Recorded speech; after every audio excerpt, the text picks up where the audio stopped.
Tonight's movie is on combustion. Again, we're still in section 3.1, and we're ready to move on with our title of combustion now.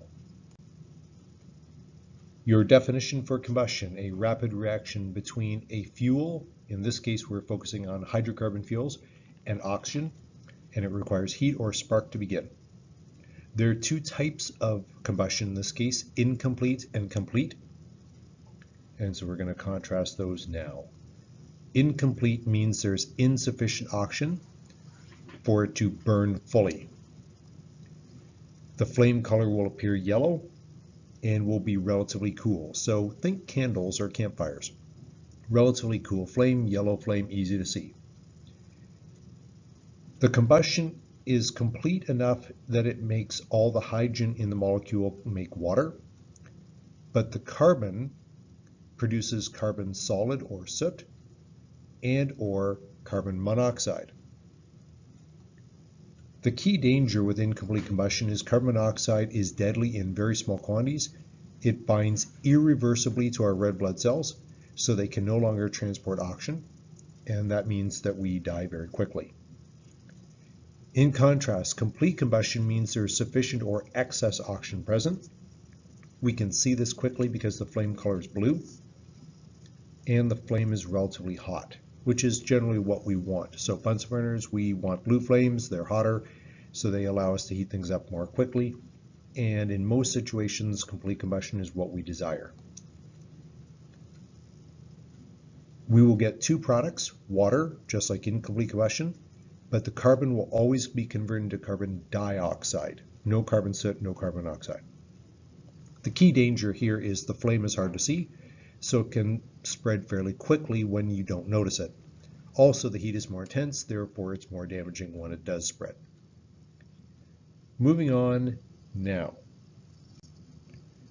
Don't copy this slide, it's just going over what the lab tomorrow is going to look like. First, wear dark clothing. So take out your phone, put a message to yourself for whenever you're normally getting dressed or a few minutes before then saying wear dark clothes. And so white, pink, yellow, all bad. Grays, blacks, dark browns, good. Proper footwear, so when we're dealing with our glassware, we don't have to worry about our feet. I have some hair ties, but if you prefer to bring your own, feel free. The next page gets you set up on your lab sheet, so what you're going to copy from the next slide goes on a separate page from the note you just took, so that you're going to be prepared to hand it in class tomorrow. There will be 10 lab questions on the lab sheet after you finish the observations.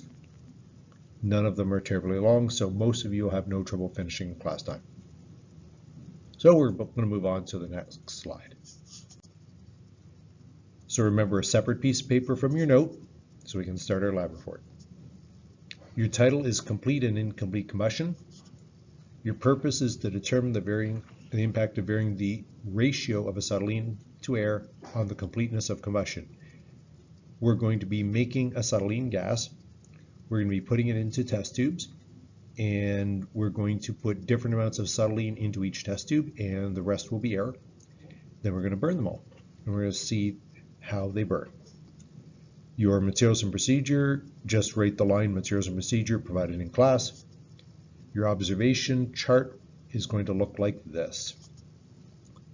Now my heading, I made the letters larger so that you could see them, so my apologies that the lime water wrapped around like that. So you need 6 columns. The tube column can be pretty narrow, and rows 1 through 4 for the 4 different test tubes that you're going to be measuring. We're going to record burn time, so one person in each group is going to be timing how long it takes for it to burn. Flame color, simply blue, yellow, or something in the middle. Whether or not we get soot. If there's a sound, what the sound is like. And then the lime water test, which lime water tests for the presence of carbon dioxide. And that's preparing you for your lab, and after that we're going to have the discussion questions, and you'll see what those are when you get the lab. That's our preparation for combustion. Thanks for watching.